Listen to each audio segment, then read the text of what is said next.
Hello दोस्तों, बहू तुम्हारे हाथ खाली क्यों हैं? इन सोने की चूड़ियों के साथ कुछ हरी चूड़ियां भी डाल लो। खाली हाथ अच्छे नहीं लगते हैं। और हाँ, माथे पर और कुछ नहीं तो छोटी सी काली बिंदी भी लगा लो। मैं जानती हूँ तुम्हें सजना संवरना अब अच्छा नहीं लगता है। अरे इसे बिंदी मत समझो, नजर का काला टीका समझ लो। आसपास के लोग हमारे रिश्ते से कितना जलते हैं ये तुम जानती नहीं हो। उमा जी अपनी बहू सुरभि से कहती हैं। सुरभि हंसते हुए बोली, क्या मम्मी जी आप भी कुछ भी कहती रहती हैं? आज तक सास बहू के रिश्ते से कोई जला है क्या? जो हमारे पड़ोसी जलेंगे, हाँ वो बात अलग है कि आप मुझे बहू से ज़्यादा बेटी समझती हैं। अब जलने वाले जलते रहे, हमें क्या है।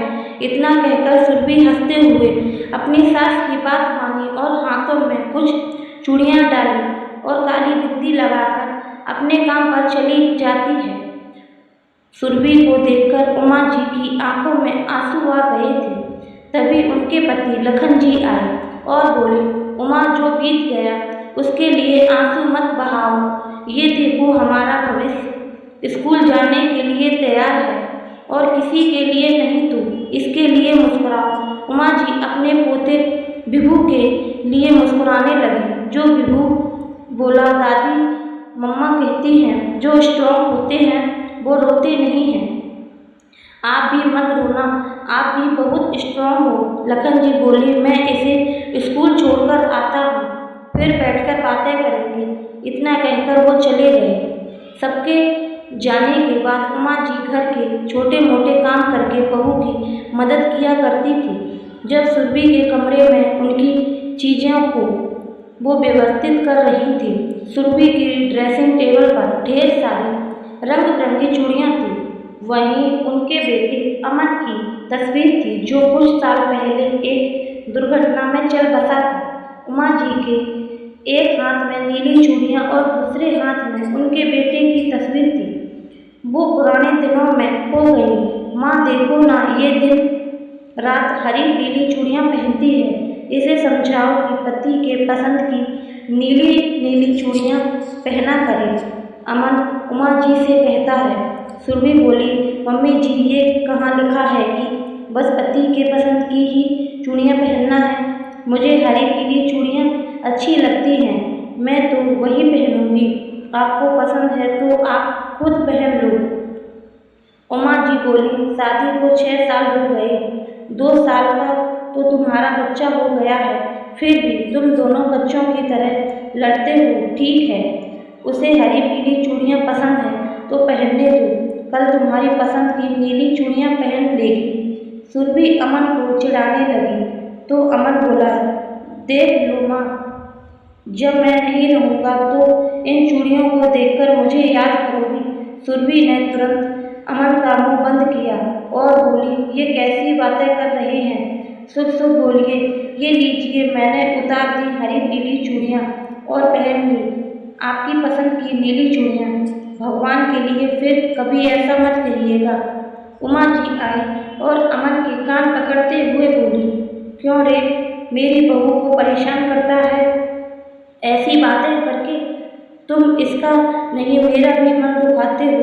बेटा तुम्हें देखकर ही तो हम सब जी रहे हैं। तुम्हारे बिना हम अपनी जिंदगी की कल्पना भी नहीं कर सकते हैं। अमन माँ और पत्नी दोनों के गले में हाथ डालकर बोला, माँ जिंदगी का क्या भरोसा, पर अब हम सबकी जिंदगी को आगे चलाने वाला आ गया है।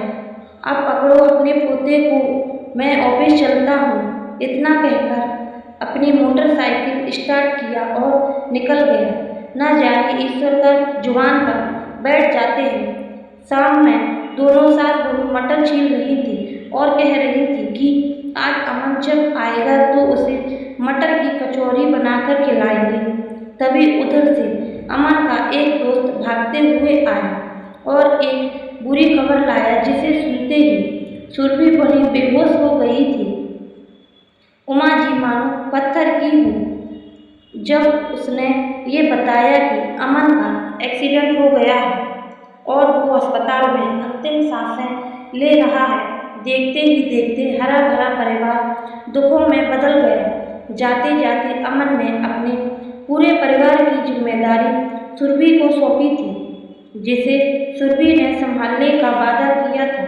जिन चूड़ियों से सुरभि को इतना प्यार था, आज समाज के ठेकेदार उन चूड़ियों को भी उतार रहे थे। सुरभि को होश नहीं था जब उसकी बुआ सास उन चूड़ियों को खोल रही थी। उमा जी पूरे समाज के सामने खड़ी हुई और बोली, दीदी मत उतारिए मेरी बहू की चूड़ियों को, अभी उसकी उम्र ही क्या हुई है। बुआ जी बोली, मानती हूँ तुम्हारा परिवार नए जमाने का है, पर समाज के कुछ नियम होते हैं। उमा जी बोली, मैं नहीं मानती ऐसे नियमों को जो बस दुख की घड़ी में साथ दे, जो नियम हौसला ना दे सके। ऐसे नियम को तोड़ देना ही बेहतर है। जहाँ सब लोग सुरभि को अभागिन कहकर सांत्वना दे रहे थे, वहीं उमा जी ने हौसला रखा और सुरभि से बोली, बहू याद रखो, जीवन में जिद, जुनून और हौसला हमेशा बनाए रखना, तभी मंजिल तुम्हारे कदमों में रहेगी, वरना तो दूसरे लोग हमेशा तोड़ने और गिराने के लिए तत्पर रहते हैं। सुरभि भरी हुई आंखों से उमा जी के गले लग गई और विलाप करने लगी। वहीं उमा जी ने बेटे के गम को पी लिया और बहू को हौसला दिया। कुछ घंटे बाद लखन जी लौटे। आहट से उमा जी अपनी यादों से भी लौट आई। उमा जी के हाथों में नीली चूड़ियों को देखकर बोले, तुम फिर उन पुरानी यादों में चली गई थी। कितनी बार कहा है, जो यादें दर्द दे उन्हें याद मत करो। अपने बेटे के उन खूबसूरत पलों को याद करो जब वो तुम्हें कहता था कि मैं नहीं रहकर भी हमेशा इस घर में रहूँगा। लखन जी ने उमा जी को हौसला दिया। अब यही तो होता था, दोनों एक दूसरे को हौसला देते थे। कुछ घंटे बाद लखन जी पोते को लाने के लिए चले गए। देखते ही देखते शाम हो गई। सुरभि दफ्तर से लौटकर आई। आते ही सबसे पहले अपनी नीली चूड़ियों को वो उतारने लगी। उमा जी बोली, सुरभि पहले तुम अमन के लिए चूड़ी पहनती थी, अब अपने बेटे के लिए पहनो। तुम्हारे हाथों की चूड़ियों को देखकर देखो वो कितना खुश होता है। बेटा किसी के चले जाने से जिंदगी रुकती नहीं है। जाओ हाथ मुंह धो लो, फिर इकट्ठे बैठकर चाय पिएंगे। सुरभि मुस्कुराकर हाथ मुंह धोने चली गई। समय बीता। कुछ महीने बाद सुरभि की बुआ सास आई। वो सुरभि के कपड़े, उसकी चूड़ियों को देखकर वो मुंह बनाती थी।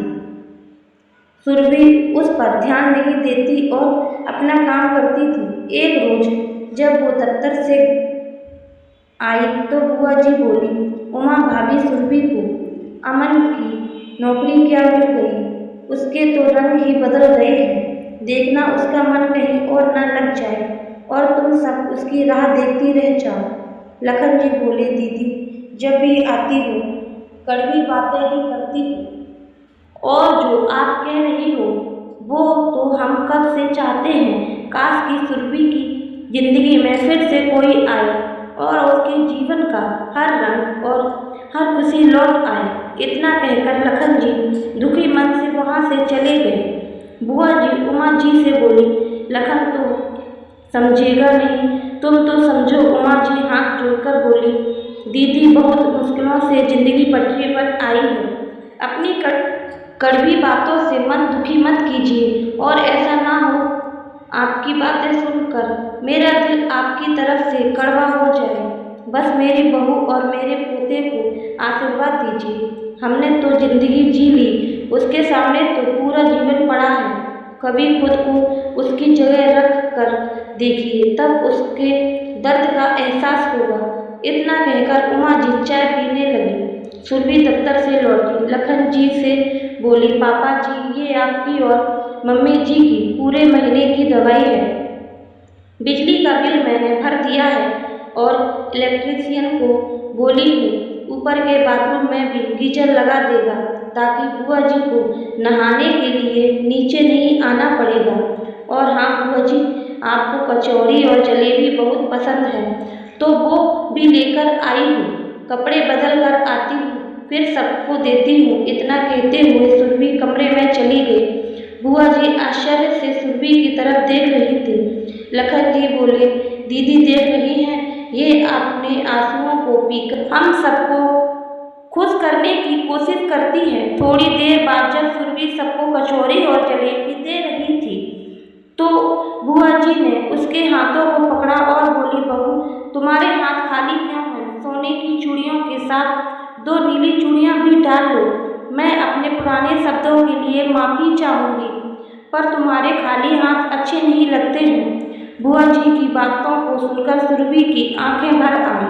उमा जी सुरभि के आंसुओं को पोंछते हुए बोली, बहू संसार में बहुत अंधेरा है, पर तुम्हें हर पल उम्मीदों का दिया जलाए रखना होगा।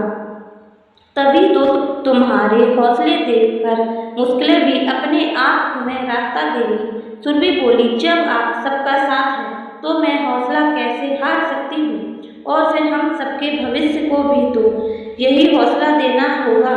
तभी तो इस संसार के रूढ़िवादी नियमों को ये बदलेगा। हम अपनी सोच बदलेंगे तो देखना मम्मी जी, आने वाले भविष्य में हर किसी की मानसिकता बदलेगी। इतना कहकर सुरभि ने पहली जलेबी अपने बच्चे को खिलाई और मुस्कुराने लगी। उसकी मुस्कुराहट देखकर सभी के चेहरे खुश हो गए। दोस्तों, ऐसा क्यों होता है कि समाज अपनी सहूलियत के हिसाब से अपने नियम बदल लेता है? जो इंसान पहले से दुखी है, क्या अपने नियमों से समाज को उसे और दुखी करना चाहिए, या उसमें कुछ बदलाव लाकर उससे कि इंसान को खुश करने के लिए प्रोत्साहित करना चाहिए? मरने वालों का दर्द तो होता ही है, लेकिन उनके साथ मरा थोड़ी जाता है। लेकिन ये समाज हमें जीने नहीं देता है। कहानी कैसी लगी हमें कमेंट में ज़रूर बताएं। दोस्तों, ऐसी ही कहानियाँ सुनने के लिए हमारे चैनल को सब्सक्राइब करें और वीडियो को लाइक करके बेल आइकन को भी दबा दें, ताकि जब भी हम वीडियो अपलोड करें आपको नोटिफिकेशन मिल जाए। तो मिलते हैं अगली वीडियो में। धन्यवाद।